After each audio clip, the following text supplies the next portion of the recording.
Hola, bienvenidos. Es nuestro deseo que el mensaje que estás por escuchar a través de nuestro pastor Emanuel Lara sea de bendición para tu vida.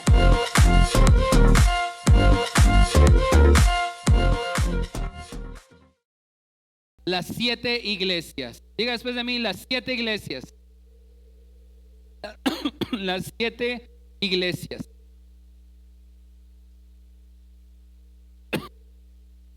¿Tiene frío? ¿Calor? ¿Está bien con los ventiladores? Ok. ¿Quiere que también prendamos el aire acondicionado? No lo prendas todavía. El otro domingo. Es que no tenemos aire. Solo los ventiladores. Pero qué bueno que usted puede estar hoy aquí. Saludamos a los que nos ven a través de Facebook, de YouTube. Hoy voy a comenzar una serie de 7 mensajes y la serie se va a llamar Las 7 iglesias. ¿Quiénes de los que están aquí alguna vez han leído el libro de Apocalipsis? Levanten su manita. Apocalipsis. Ok. Tiene que ver con el libro de Apocalipsis. Esta serie tiene que ver con el libro de Apocalipsis. Ahora, Apocalipsis muchas veces las personas lo estudian para tratar de averiguar quién es el anticristo. O hay personas que estudian Apocalipsis para ver qué presidente será el anticristo, ¿no? O quién será la bestia. A ver, voltea a ver a que tiene al lado. Cara de la bestia. En Apocalipsis no es el que tiene al lado de usted. Solamente le dije que lo volteara a ver. Hay gente que lee el libro de Apocalipsis tratando de averiguar a ver qué significa eso. Y no es que sea malo, pero no lo vamos a estudiar desde esa perspectiva. Vamos a estar viendo estos próximos 7 domingos. Vamos a estar hablando de esta serie. ¿Cómo les dije que se iba a llamar la serie? Y vamos a estudiar una parte del libro de Apocalipsis, no toda, una parte. Pero lo vamos a estudiar desde la perspectiva de que al final Jesús regresa y ganamos con Él. Lo voy a volver a decir, lo vamos a ver desde la perspectiva de que al final Jesús regresa y ganamos con Él. ¿Cuántos dicen amén? No vamos a tratar de averiguar a ver qué presidente será el anticristo o quién es la bestia o el falso profeta. No es que sea malo estudiarlo desde ese punto de vista. De hecho, hemos hecho estudios donde hemos profundizado en estos temas, pero esta serie de las 7 iglesias lo vamos a ver desde la perspectiva de que Jesús va a regresar, de que al final ganamos y reinamos con Él. Lo vamos a ver. Entonces, quisiera hacerle una pregunta. ¿A quién le gustan las cartas? A ver, ¿a quién le gusta todavía las cartas? A Freddy. ¿Alguien todavía le gustan las cartas? Cartas de Juan. ¿No le escribes cartas? No. ¿Cuál andan pensando en la blanca? ¿En la carta blanca? No. Te reprendo, Satanás, ¿verdad? No, las cartas de escribir. A ver, Vero, ¿te ha escrito carta? ¿O ya no? Maribel, ¿no? Cuando eran novios, mire, escríbale una carta. Para la otra reunión de hombres les voy a enseñar a escribirles cartas a sus esposas. Y ahorita no está mi esposa porque va a decir, ni tú me escribes. Por eso aproveché. No, ¿por qué les digo? Porque Apocalipsis es una carta. Apocalipsis precisamente es una carta. De hecho, la Biblia está llena de cartas. El Nuevo Testamento, la mayoría de los libros de la Biblia son cartas. De hecho, ¿quiénes están inscritos en Conectados con la Palabra? Levante su manita. Inscríbase los que no están conectados. ¿Les ha estado ayudando estos cuestionarios a meditar, a hacer una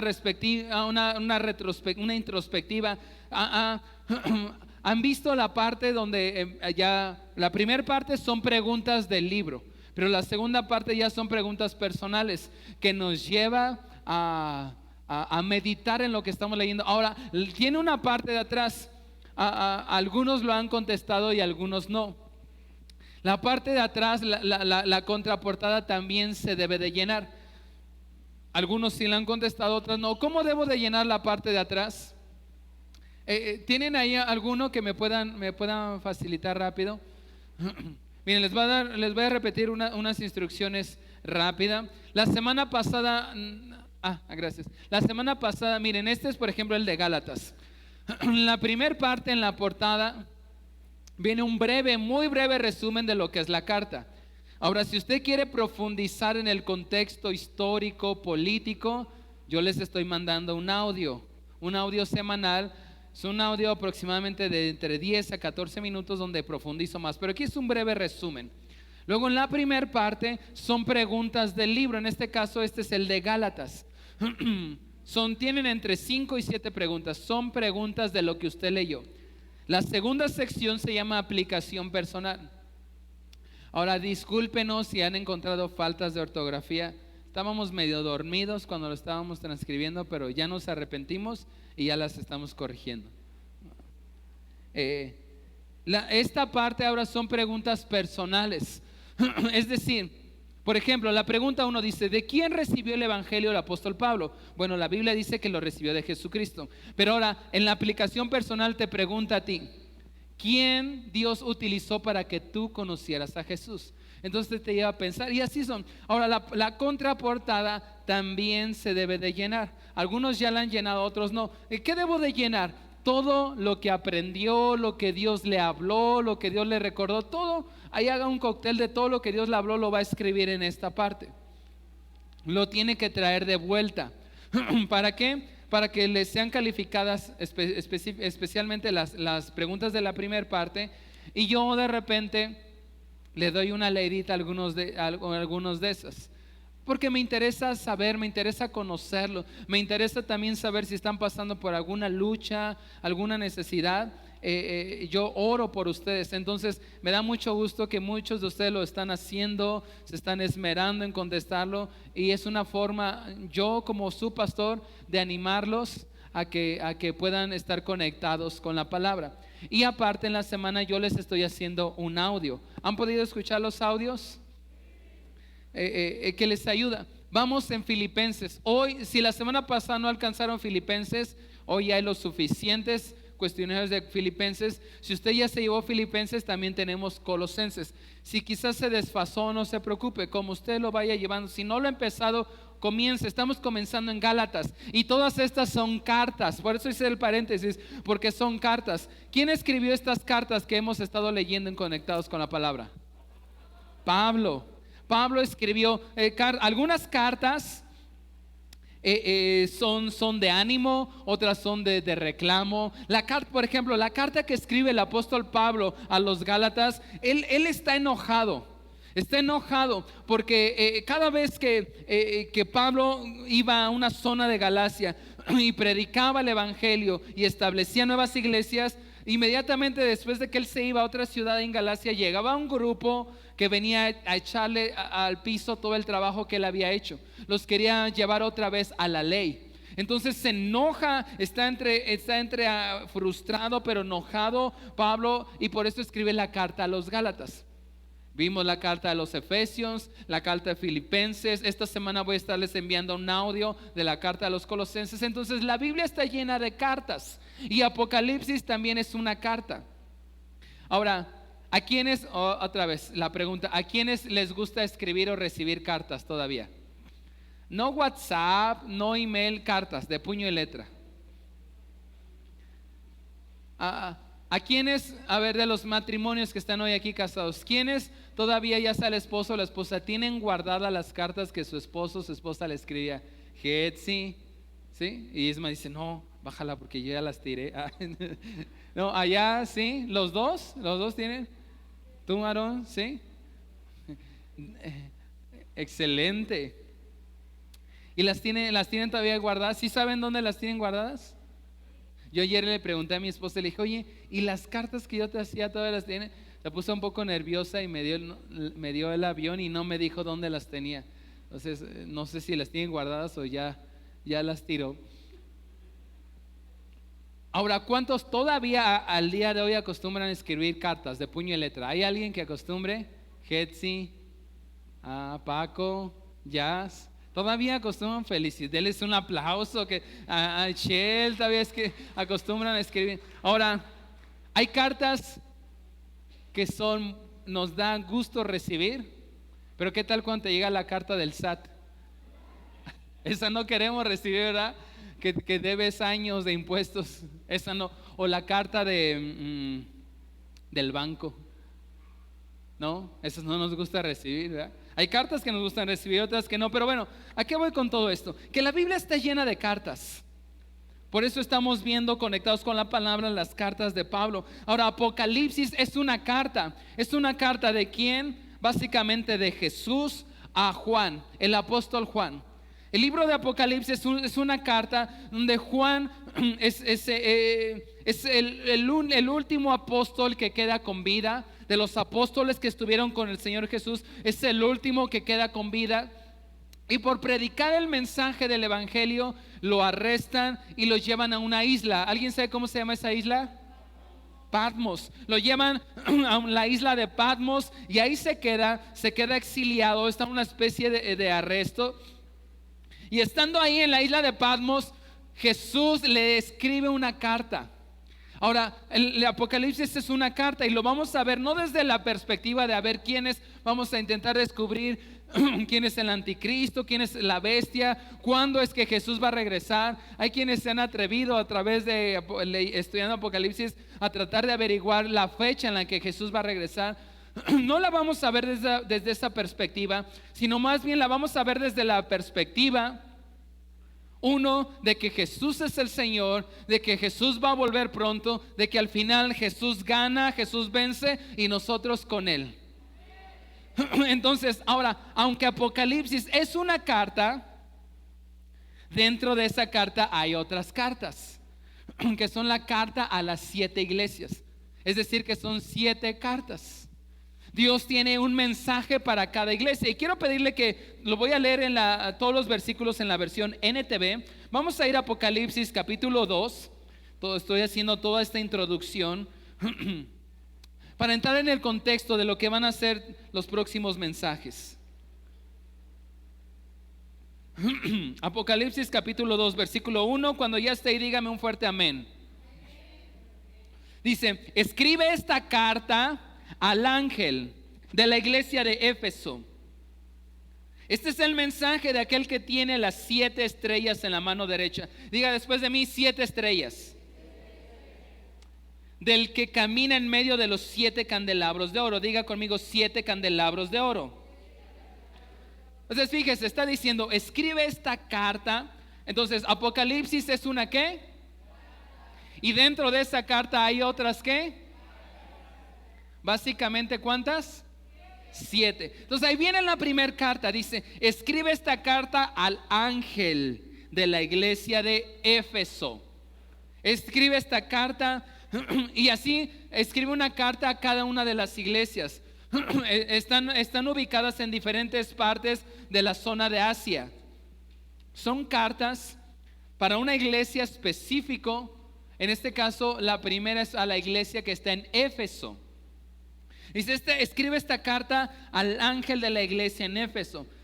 Ahora es importante, hay algunos elementos que es importante saber qué son. El primero es el ángel. El segundo, las 7 estrellas. Y el tercero, 7 candelabros. ¿Qué será el ángel? ¿Qué serán las 7 estrellas? ¿Y qué serán los 7 candelabros? Bueno, el ángel, la palabra ángel significa mensajero. ¿Qué significa ángel? ¿Alguien aquí se llama ángel? A ver, 1, 2. ¿Cuántos angelitos? El angelito. Mi pequeño angelito. Significa mensajero. Y básicamente está escribiendo al pastor o al líder de esa iglesia. Entonces cuando dice escribe esta carta al ángel, está diciendo esta carta va dirigida al pastor o al líder de esa iglesia. Es una carta que Jesús le está dictando a Juan para una iglesia en específico. Para la iglesia de Éfeso. Dice: este es el mensaje de aquel que tiene las 7 estrellas en la mano derecha. Imagínese esa escena. está diciendo: Jesús, dile, lo primero que le tienes que decir a ese líder que está en la iglesia de Éfeso es que Jesús tiene las 7 estrellas. ¿En dónde? En su mano derecha. En la Biblia, cuando se habla de la mano derecha o de la diestra, está hablando de fuerza, de sustento. Ahora, ¿qué tamaño tendría que tener una mano para poder sostener 7 estrellas? Una mano grande, una mano fuerte. ¿Qué son las estrellas? ¿Qué son las 7 estrellas que menciona aquí? De igual forma, son los 7 pastores o los 7 líderes. Entonces, cuando el ángel y las 7 estrellas está diciendo, va a haber una carta para cada una de esas estrellas, es decir, para cada uno de esos líderes o de esos pastores. Después dice que camina en medio de los 7 candelabros de oro. ¿Qué son los 7 candelabros de oro? Son las iglesias. Nos vamos a entrar en este contexto. Las 7 estrellas son los 7 líderes, los 7 pastores. Los 7 candelabros son las 7 iglesias. ¿Sí? Voy ilustrando esto. Entonces dice: escribe esta carta al ángel de la iglesia en Éfeso. Lo primero que le dice, va a haber un mensaje a la iglesia de Éfeso. Recuérdale que yo soy el que sostiene a todos los líderes de esas iglesias y que yo soy el que camino en medio de cada una de esas iglesias. Versículo 2 dice: yo sé todo lo que haces. He visto tu arduo trabajo y tu paciencia. Bueno, ahí entra el mensaje, al mensaje de Éfeso, pero antes de eso, quedó claro, las 7 estrellas en la mano derecha son los 7 ángeles o los 7 pastores o los 7 líderes. Los 7 candelabros de oro son las 7 ¿qué?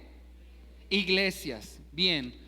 Ahora, son cartas para una iglesia que existió, que realmente existió, pero también son cartas para todos los creyentes de todas las épocas y de todos los tiempos. Entonces, es decir, que este mensaje no se limita solamente a una sola iglesia, sino este mensaje está para todos los creyentes de todas las eras y de todas las nacionalidades y de todas las épocas. ¿Se queda claro? Entonces, cada mensaje de estos que vamos a ir viendo, estos 7, es para todos los creyentes, y de ello vamos a aprender. Quizás algunas iglesias son más como la de Éfeso, otras más como la de Esmirna, pero también se aplica a los cristianos. A lo mejor hay cristianos que son más como la iglesia de Éfeso, más como la de Filadelfia, la de Esmirna, etcétera, y vamos a irlo descifrando y averiguando. Ahora, hay 7 cartas escritas a 7 iglesias específicas en la zona de Asia Menor. Todas esas iglesias existieron. Y las cartas que Dios envía a estas iglesias tienen la misma estructura. Primero, Jesús se presenta, saluda, dice a quién va dirigida esa carta. Así como cuando Cristian te escribía cartas, ¿y así te escribía cartas? ¿No? Te presentabas, aquí te escribe tu ¿qué? Tu más hermoso, el más hermoso de los hijos de los hombres. ¿No? Firma, no. Jesús se presenta, dice quién va dirigida. Luego la estructura de la carta trae un reconocimiento, trae un ánimo, les dice, los felicito por esto que están haciendo, los felicito por esto otro que están haciendo, muy bien, síganle echando ganas. Después viene el reclamo. Pero, a ver, después de mí, pero tengo contra ti, y entonces que pum, pan y pum, ¿no? Y al final siempre dice, el que tenga oídos para oír, ¿qué? Oiga lo que el Espíritu dice a la iglesia. El que tenga oídos, ¿para qué? Para oír. El que tenga oídos para oír. Entonces, cuando dice el que tenga oídos para oír, oiga lo que el Espíritu habla a la iglesia, aquí nos da la pauta para que entonces ese mensaje es para todos los cristianos. ¿Usted tiene oídos para oír? Ok, entonces va a ser, y vamos a ir. Primer mensaje, hoy vamos a hablar de la iglesia en Éfeso. Y vamos a ir al versículo 2. Hoy es el primer mensaje, la iglesia de Éfeso. Y si le pudiéramos poner un subtítulo, una iglesia que resiste la presión. Esa es la característica de Éfeso. Una iglesia que resiste, ¿qué? La presión. Apocalipsis 2:2. Y fíjese, aquí viene el reconocimiento, vienen los aplausos. Dice: yo sé todo lo que haces. Le está hablando a la iglesia, ¿dónde? Yo sé todo lo que haces. He visto tu arduo trabajo. O sea, era una iglesia que sabía trabajar, ¿no? Le entraba la chamba. Dice: y tu paciencia con perseverancia. Sé que no toleras a la gente malvada. Parece ser que es una buena iglesia, ¿no? Dice: has puesto a prueba las pretensiones de esos que dicen ser apóstoles y ¿qué crees? No lo son. O sea, era una iglesia que conocía, que ponía a prueba a aquellos que decían ser apóstoles, porque el apóstol Juan era el último apóstol que quedaba con vida de aquellos que estuvieran, aquellos que habían estado con Jesús. O sea que era el último de los apóstoles.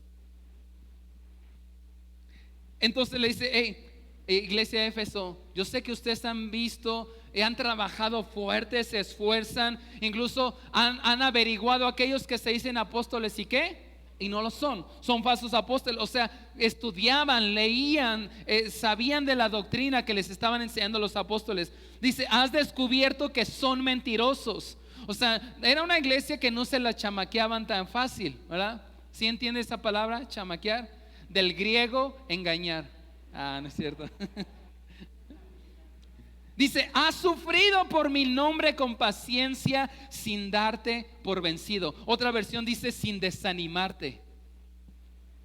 O sea, era una iglesia que sabía trabajar, que conocía de la doctrina, que podía identificar: este es falso maestro, lo que este me quiere enseñar, no, lo que este está publicando en YouTube, en Facebook, no es correcto, es esto es una mentira del diablo. Y dice: has sufrido por mi nombre con paciencia sin darte por vencido. Me gusta, creo que es la NBI la que dice sin desanimarte. Ahora voy a saltarme hasta el versículo 6. Hay otra cosa de lo cual los alaba. Versículo 6, ¿sí está ahí conmigo? Apocalipsis 2:6. Tienes esto a tu favor: odias las obras malvadas de los nicolaítas, al igual que yo. Ahorita vamos a ver qué onda con los nicolaítas, ¿sí? Dice: los nicolaítas eran una secta. Bueno, los nicolaítas eran una secta que prácticamente decían: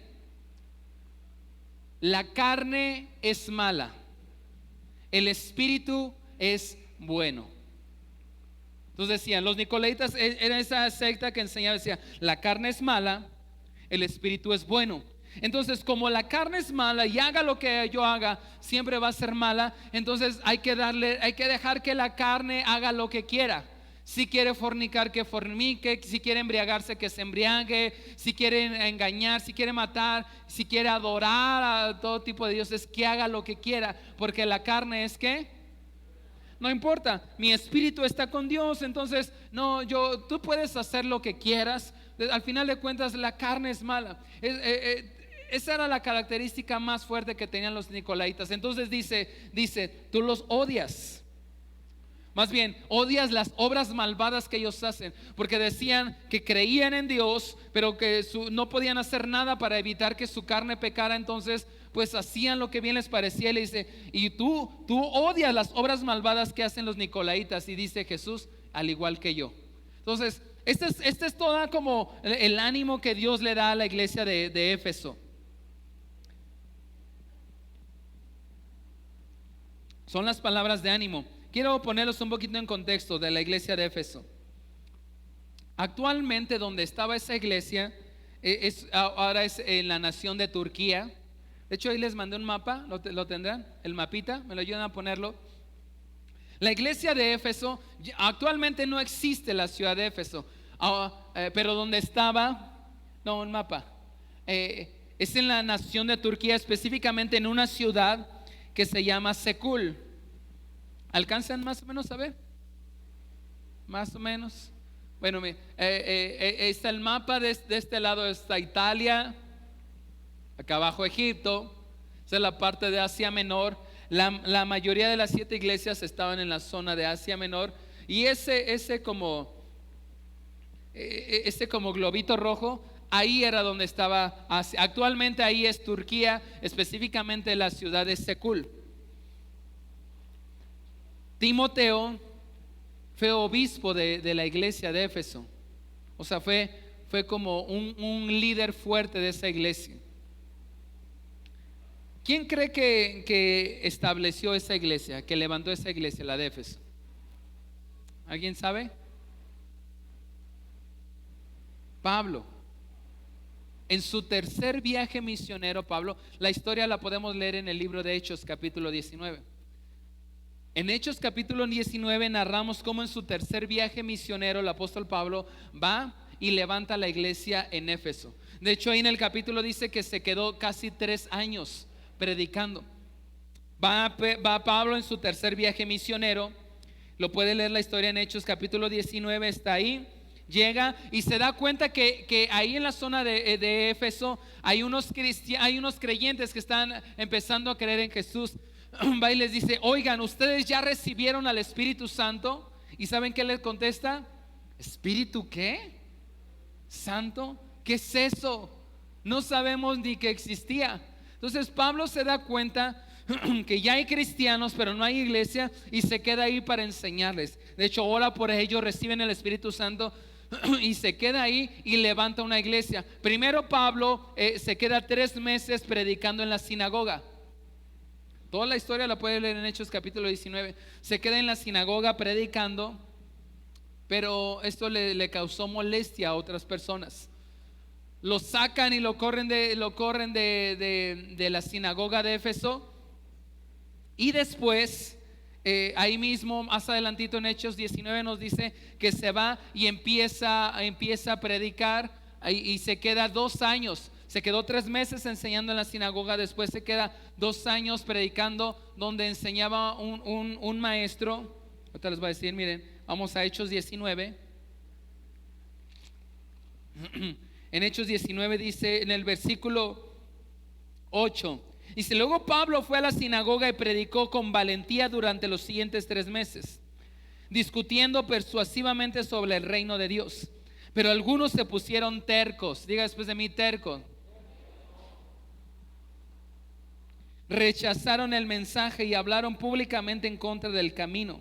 Así que Pablo salió de la sinagoga. Entonces le estoy dando el contexto del inicio de la iglesia de Éfeso. Pablo la fundó, comienza a predicar en la sinagoga, pero habían unos ¿qué? Unos tercos, que no les gustó y se enojaron y empezaron a predicar en contra de lo que Pablo predicaba. Entonces lo corre y dice: así que Pablo salió de la sinagoga y se llevó a los creyentes con él. Es el surgimiento de esa iglesia en Éfeso. Entonces asistía diariamente a la sala de conferencias de Tirano. Tirano era un maestro, era como una sala de conferencias donde se enseñaba filosofía, y donde exponía sus ideas y debatía. Esto continuó los siguientes 2 años, de modo que gente, fíjese la importancia de lo que tuvo la iglesia de Éfeso, de modo que gente de toda la provincia de Asia, tanto judíos como griegos, oyeron la palabra del Señor. Fíjese qué tan importante se queda. Pablo se da cuenta que es bueno invertir tiempo en ese lugar. Lo corren de la sinagoga, se va a la sala de conferencias de Tirano, y él empieza a discutir de manera filosófica, empieza a hablar, empieza a enseñar de Jesús. A todos les encanta lo que está enseñando, y dice que de todos lados, griegos, de todos lados venían a escuchar las enseñanzas de Pablo. Y dice que todos en esa zona escucharon el mensaje del Señor. Dice: Dios le dio a Pablo el poder para realizar milagros excepcionales. Es el fundamento, el inicio de la iglesia de Éfeso. Pablo enseñando con poder, haciendo milagros. De hecho, ocurrían milagros tan increíbles que dice que había gente, tanta multitud que se juntaba ahí en Éfeso, y otros que no podían viajar, que les enviaban los paños. ¿Ha leído esta parte? Que enviaban, tenían un enfermo, no sé, estaba enfermita Blanquita, entonces Isma no podía llevar a Blanquita para que Pablo orara por él, entonces le daba una prenda. Dale una prenda, o sea, a tu celular, a ver. Y otra revisas sus mensajes.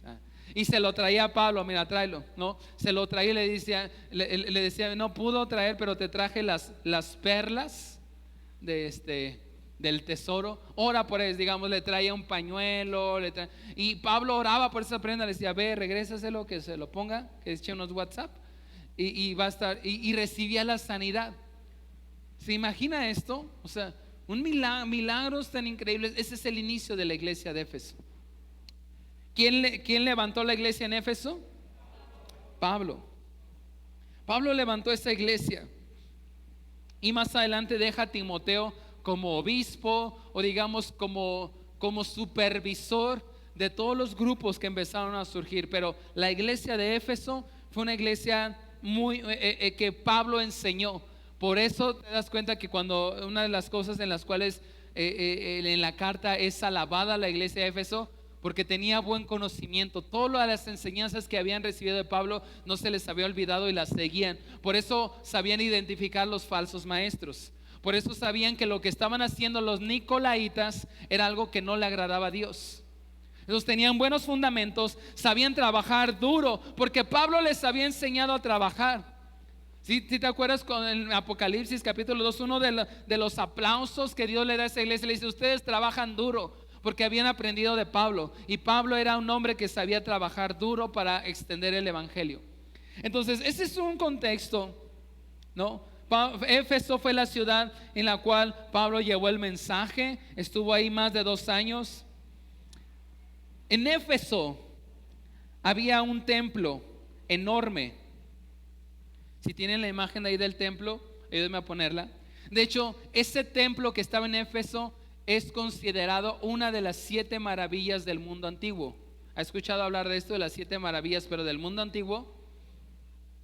Los jardines colgantes de Babilonia era uno de las 7 maravillas del mundo antiguo, era eso, ese templo. ¿Saben a quién estaba dedicado ese templo? ¿A quién?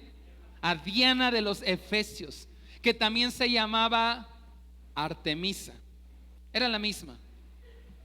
Este templo era considerado una de las 7 maravillas del mundo antiguo. ¿Y dónde cree que estaba? En Éfeso. De hecho, a quien adoraban en ese templo era a Diana de los Efesios. También se le llamaba Artemisa. Usted lo puede conocer como el templo de Diana de los Efesios o el templo de Artemisa. Estaba ese templo, era un templo enorme, considerado una de las 7 maravillas del mundo antiguo. Diana de los Efesios. De hecho, usted puede leer ahí mismo en Hechos capítulo 19 el conflicto que se da por los adoradores a Diana. De hecho, era un templo enorme, tenía, me parece que 160 columnas enormes, y eso estaba ahí en Éfeso. En la historia que vemos ahí en Hechos 19, imagínense, habían vendedores que cuando la gente llegaba a Éfeso era una ciudad importante, porque ahí era una ciudad de comercio, era una ciudad de paso para llegar a otros lados. Ahí era una ciudad donde podían llegar muchos barcos, traer mercancía, traían todo lo de AliExpress y de Shein, más o menos algo así.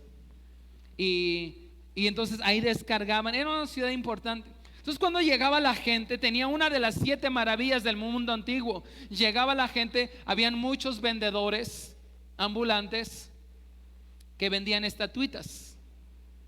¿De quién creen? De Diana de los Efesios. Y entonces la gente las compraban. ¿Tienen la imagen ahí de Diana? Si la tienen, pónganmela para que más o menos veamos cómo es. No es una imagen bonita. De hecho, no, esa no es Diana. Ese sí es. De hecho, la ponen con muchos pechos porque era considerada la diosa de la fertilidad también. Entonces vendían muchas de esas estatuitas y la compraban y le adoraban. Pero llega Pablo, está predicando, dice que vienen de todos lados, griegos de todos lados. ¿Y qué cree que pasó con esos vendedores ambulantes? ¿Qué cree que pasaron con sus ventas?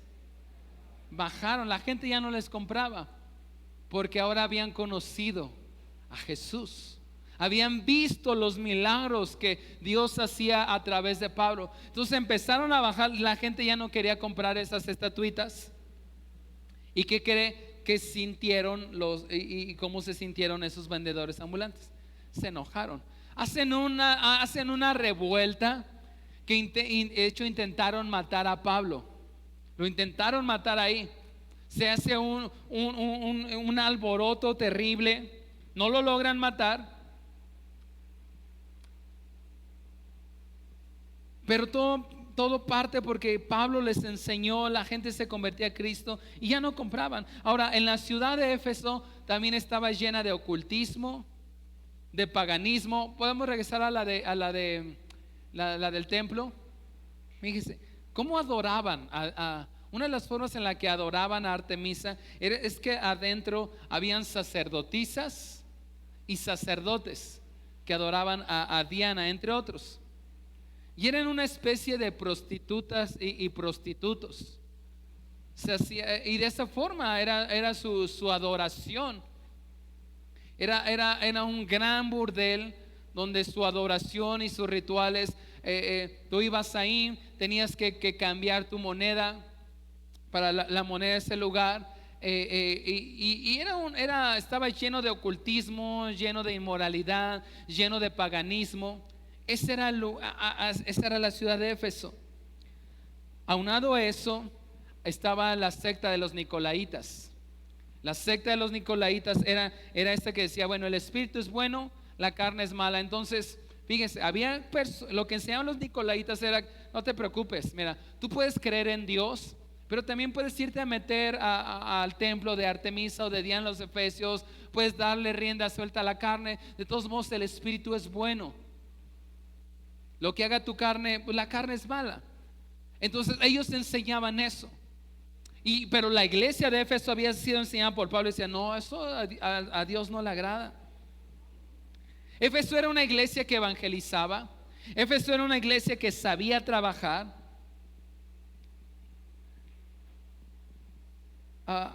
Ahora sí, la del emperador. Había otra estatua de un emperador. Ese emperador era en esos tiempos, era uno de los emperadores romanos. Se llamaba Domiciano. Y se dice que también en la ciudad de Éfeso, a la entrada, había una estatua de Domiciano aproximadamente de 15 metros de altura. ¿Se imagina esa estatua? O sea, estas paredes tienen 5 metros de altura aproximadamente. Una estatua en la entrada de la ciudad de Éfeso de 15 metros de altura que había hecho el imperio romano a Domiciano. Y aunque Éfeso era una ciudad gobernada por los romanos, tenía una cierta libertad, pero se hacía que se adorara también a Domiciano como si fuera un dios. De hecho, otra de las características de la ciudad de Éfeso es que tenía un mercado. ¿A cuántas de las mujeres les gusta ir al mercado? Bazar, la plaza, centro comercial. No se hagan, nada más 2. ¿No? ¿Les gusta ir al mercado y chacharear y ver ahí? ¿No? Algunas sí. Había un mercado que se llamaba Agora, y en ese mercado encontrabas de todo. Encontraban de todo, así como ahora te metes a AliExpress y encuentras de todo. Bueno, ese era el AliExpress, era el mercado de Agora. Pero fíjense, para poder entrar al mercado tenían que hacer lo siguiente. Tenían que, para que les pudieran dar acceso al mercado de Agora, que estaba ahí en Éfeso, tenían que prender incienso en honor a quien creen, a Domiciano. Entonces, le estoy dando una serie de características de cómo era la condición de la ciudad de Éfeso. Tenían una de las 7 maravillas del mundo antiguo, que era el templo a Artemisa. Dentro también tenían las estatuas de Artemisa y otras. Era una ciudad muy pagana, era una ciudad que tenía mucho ocultismo. Pero dentro de ese lugar se había levantado una iglesia, que era la iglesia de Éfeso. Dice la Biblia que donde abundó el pecado, sobreabundó ¿qué? Pues eso se hizo realidad en la ciudad de Éfeso. Entonces todo este contexto se les estoy dando para que podamos entender cómo era. Entonces viene y hay una iglesia, hay cristianos que están bajo mucha presión. Imagínense ser cristiano y tener esa presión de como ciudadano, aunque eres de Éfeso, pero es ciudadano romano, tienes que rendirle adoración a Domiciano como si fuera un dios. Tienes, para poder entrar al mercado de Agora, tienes que prender incienso en honor a Domiciano como si fuera un dios. Tienes uno de los un montón de presión. Estaba lleno de ocultismo, lleno de paganismo. Ahora, hoy en día estamos viviendo bajo una presión bien fuerte como en los tiempos de Efesios. Una presión de ideologías, donde esas ideologías nos quieren hacer creer lo que es una familia. Estamos viviendo bajo presión donde nos quieren hacer creer, ¿no?, lo que realmente significa el matrimonio, o las ideologías feministas, o las ideologías de aborto. Y estamos bajo presión en todos lados, ¿verdad? Nos quieren imponer esa bandera. Estamos bajo presión, y si no la aceptas y si no la abrazas, hasta vimos, ¿verdad? Hasta Doña Lucha. Y literalmente ya nos enseñó una esposa donde ahí en la marcha estaba ahí Doña Lucha, bienvenida, es todo. ¿Qué tiene que ver la Bodega Aurrerá, no? Y estamos viviendo bajo una presión de ideologías muy similar a lo que se vivía. Sí, la iglesia de los Efesios era una iglesia bajo presión, pero esa iglesia sabía resistir esa presión. Por eso regresemos a Apocalipsis capítulo 2. Por eso Jesús le aplaude eso. Vamos a Apocalipsis capítulo 2 versículo 2. Vamos a volverlo a leer, pero ahora entendiendo todo este contexto. Dice: yo sé lo que haces y he visto tu arduo trabajo. ¿Cuál era el arduo trabajo que había hecho la iglesia de Éfeso? Era una iglesia que sabía evangelizar. Evangelizó también que las ventas de la diosa Artemisa disminuyeron un montón, que de todos lados venían para escuchar el mensaje del evangelio. Por eso Dios le dice: he visto tu arduo trabajo y tu paciencia con perseverancia. Ahora sí tiene más sentido todo esto que estamos leyendo con el contexto que les di. Dice: sé que no toleras a la gente malvada. Había un montón de gente malvada, y has puesto a prueba las pretensiones de esos que dicen ser apóstoles y no lo son. Has descubierto que son mentirosos. Has sufrido por mi nombre.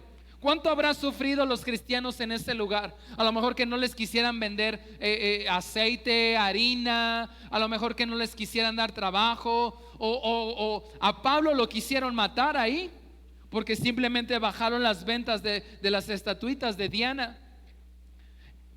Y por eso les dice: sé que has sufrido. O sea, Dios le dice: yo los conozco y sé lo que han sufrido por mi nombre con paciencia, sin darte por vencido. O sea, que Dios dijera eso de CFN Tultitlán, digan: wow, o sea, estamos del otro lado. ¿Va teniendo sentido todo esto que les estoy explicando? Nos ayuda. Ya no es nada más así como. Y dice, me salto al 6. Tienes a tu favor que odia las obras malvadas de los nicolaitas. O sea, los nicolaitas le dicen: no te preocupes, adora a Domiciano, métete ahí en el templo de Artemisa, cómprate tu estatuita, ten tu Biblia, pero también por si no te funciona, ten tu estatuita, y si no, pues persínate, y si no, la Santa Muerte, a lo que te funcione. Al fin de cuentas, pues es salvo, siempre es salvo, ¿no? Más o menos así parecía.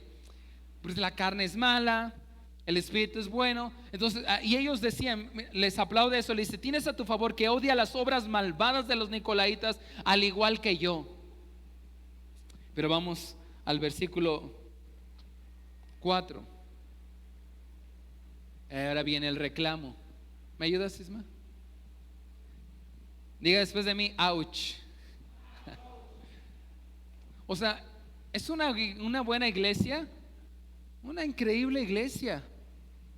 No era cualquier iglesia, estaba bajo presión, y aún así los cristianos se levantaban. Pero el versículo 4 le dice: pero tengo una queja contra ti. Tengo una queja contra ti. ¿Tengo una qué? Una queja. A ver, dile al que tienes a tu lado: tengo una queja contra ti. Que te estás durmiendo en la predicación. Despiértate, tú que duermes.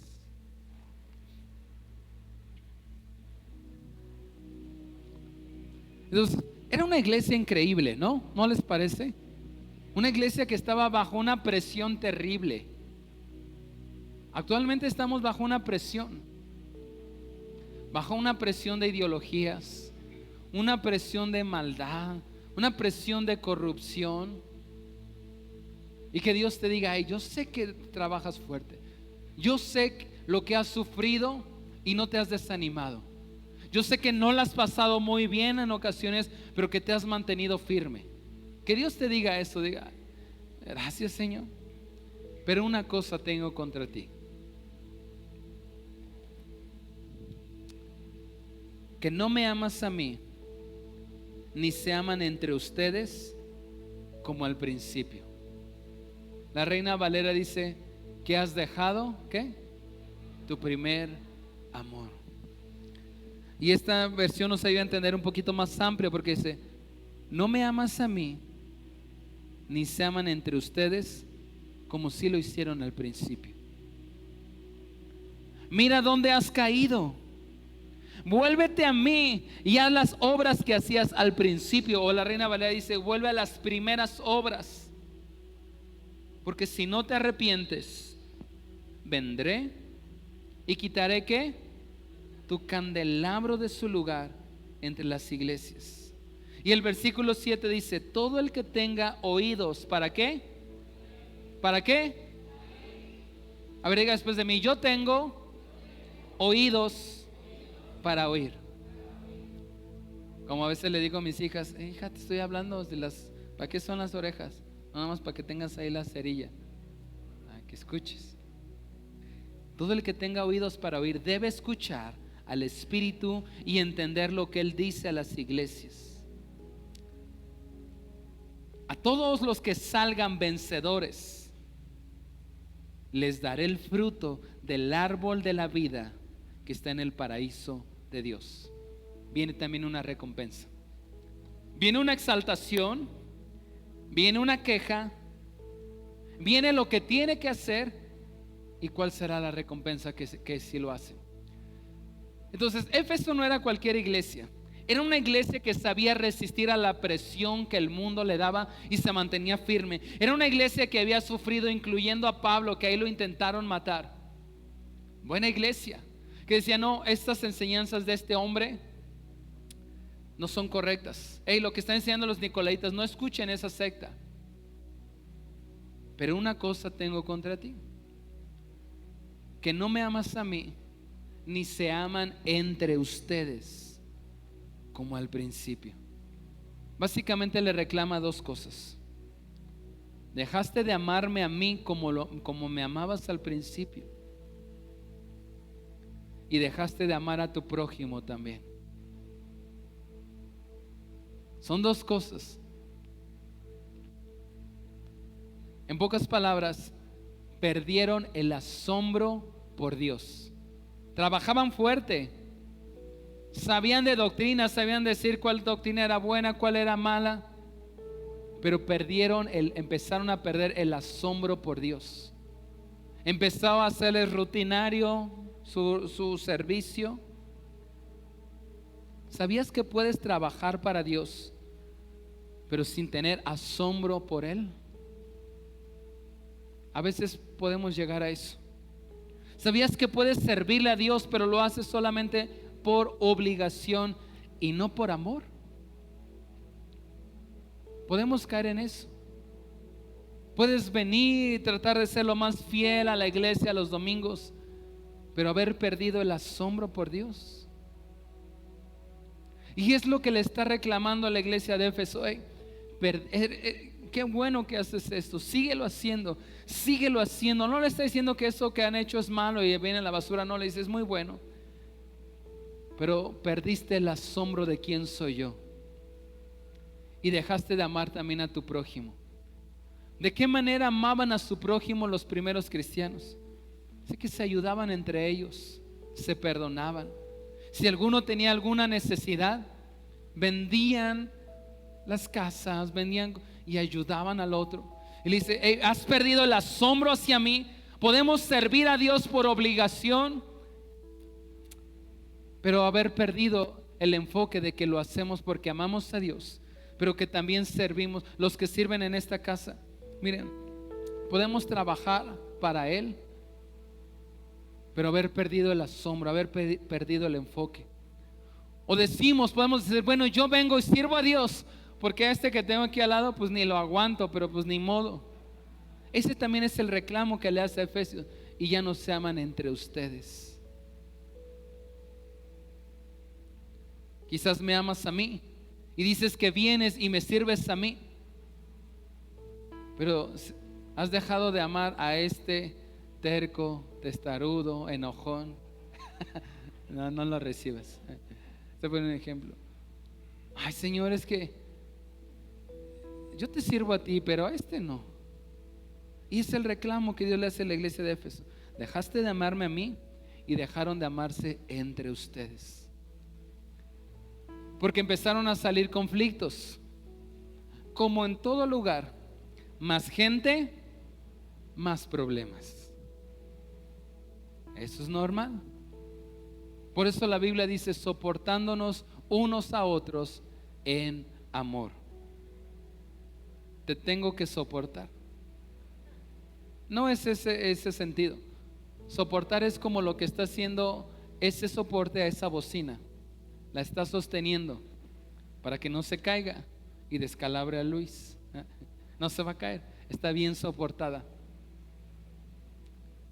Ese es cuando la Biblia dice soportándonos unos a otros en amor, es decir, ayudándonos, levantándonos, entendiendo que el Señor desea que nunca perdamos el asombro por Él, pero también sigámonos amándonos unos a otros. De hecho, Jesús resumió la ley básicamente en 3 cosas: amarás a Dios y a tu prójimo como a ti mismo. ¿Qué está diciendo ahí? Si el evangelio lo podemos resumir en 3 cosas: en amar a Dios, en amar a mi prójimo y en amarme a mí mismo. En ese orden. No primero amarme a mí, después a Dios y después a mí. En ese orden. Amarás a Dios, a tu prójimo como a ti mismo. Y ese es el reclamo que Dios le hace a Éfeso. La iglesia de Éfeso perdió el asombro por Dios. Quizás se les empezó a hacer costumbre los milagros. Vivieron unos milagros increíbles, a tal grado que la gente no alcanzaba a llegar para que Pablo orara por las personas, y le enviaban ahí una prenda, le enviaban una chamarra, un calcetín. Bueno, ese no era, alguna prenda para que oraran. O sea, y se les empezó a hacer común. Dios así lo hace. A veces se nos empieza a hacer común. Es domingo, hay que ir a la iglesia. Ya sé, vamos a cantar. En alguna parte el pastor nos va a regañar porque nos dice que no cantamos como debemos de cantar. Luego me van a pedir mi ofrenda. Luego el pastor va a dar un mensaje. Si no me gusta, pido que me regresen la ofrenda. Ay, no, ¿verdad? O no, si me gustó, hoy pongo doble ofrenda. Y después vamos a cantar. Algunos van a orar por ellos. Y luego van a vender frappés allá afuera. Empezamos a perder el asombro. Hay un canto, no te lo voy a pedir que lo toques, pero hay un canto que precisamente dice eso. Dice: al mirar las estrellas me asombro. En vez de decir: oh Jesús, estoy asombrado por ti. Incluyéndome a mí, a veces perdemos el asombro por Dios. Trabajamos fuerte, servimos los domingos, nos aprendemos las canciones, hacemos esto, cocinamos todo, porque están los hermanos de la cocina, ecualizamos el audio, y aunque el pastor me regaña cada rato, después te doy un abracito y seguimos sirviendo a Dios. Pero a veces se nos olvida el asombro, que todo lo que hacemos es porque amamos a Dios, pero también nos amamos entre nosotros. Por eso les dice: dejaron de amarme como al principio. ¿Cómo amaban a Dios? Lo amaban tanto que estaban dispuestos a morir por Dios. Estaban dispuestos a que aunque no les vendieran cosas del mercado, aunque los corrieran, seguimos firmes, amamos a Dios, seguimos a Jesús, pero también sigo amando a mi hermano que aunque a veces me da un montón de lata, no me parece, nos seguimos amando.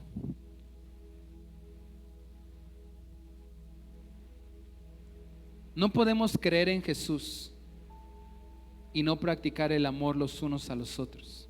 Y le da una consecuencia, le dice: si no te arrepientes, vendré y quitaré tu candelabro de su lugar entre las iglesias. ¿Qué significaba el candelabro? Era una iglesia. ¿Y qué hace un candelabro? ¿Qué da? Luz. ¿Qué da una iglesia? Luz. ¿No dijo el Señor a la iglesia que la iglesia era la luz del mundo? Pero le dice: hey, si no cambias esto, si no te arrepientes y vuelves a llenarte de asombro por mí y a sanar la relación con tu prójimo que a lo mejor te cae medio mal, hey, voy a quitar el candelabro de entre ustedes, de entre las iglesias. Y aquí hay algo bien interesante. Actualmente, hoy, no existe una sola iglesia cristiana en la ciudad de Secul, que es el lugar el cual era Éfeso. Estaba viendo un reportaje de un ministerio que se llama Preciosa Sangre, y precisamente estaba haciendo un reportaje de Éfeso. Dice: no hay ninguna iglesia cristiana en Éfeso. Ahora esta ciudad se llama Secul. No hay ni una sola iglesia. Parece ser que no escucharon el mensaje, porque esa fue la consecuencia. Le dice: si no te arrepientes, quitaré tu candelabro de en medio de las iglesias. No existe ni una sola iglesia cristiana en lo que anteriormente era Éfeso. Si no te arrepientes, quitaré el candelabro de entre ustedes. ¿Cuántos quieren que el Señor quite su presencia de nuestras vidas? Que quite su luz de en medio de nosotros. No lo queremos. Muchos de ustedes saben trabajar muy bien. Son muy buenos en lo que hacen. Son muy estudiosos, conocen de doctrina. Pero a lo mejor hemos perdido el asombro por Dios. Y como hemos perdido el asombro por Dios, quizás hemos trabajado, hemos servido, pues por costumbre, por obligación. Y tenemos asuntos con algún hermano, con alguna hermana, pero Jesús dice: ya no se aman entre ustedes. Pero si te arrepientes, por eso dice: el que tenga oídos para oír, debe escuchar al Espíritu y entender lo que Él dice a las iglesias. A todos los que salgan vencedores, les daré del fruto del árbol de la vida que está en el paraíso de Dios. ¿Qué hago? ¿Qué hago para que Dios no quite su presencia, no quite su luz? Dice: vuelve a las primeras obras. Hagan las obras primeras, las más importantes. Ámense, sopórtense unos a otros, empezando por nuestra familia. ¿Cuántos tienen hijos que a veces son difíciles de amar? A veces sí, a veces no, ¿verdad? A veces sí. Ahora vamos a ser bien sinceros. Póngase de pie. Aquí no me levante la mano, solamente usted en su corazón. Los servidores. ¿Cuántos servidores hay aquí que tienen algún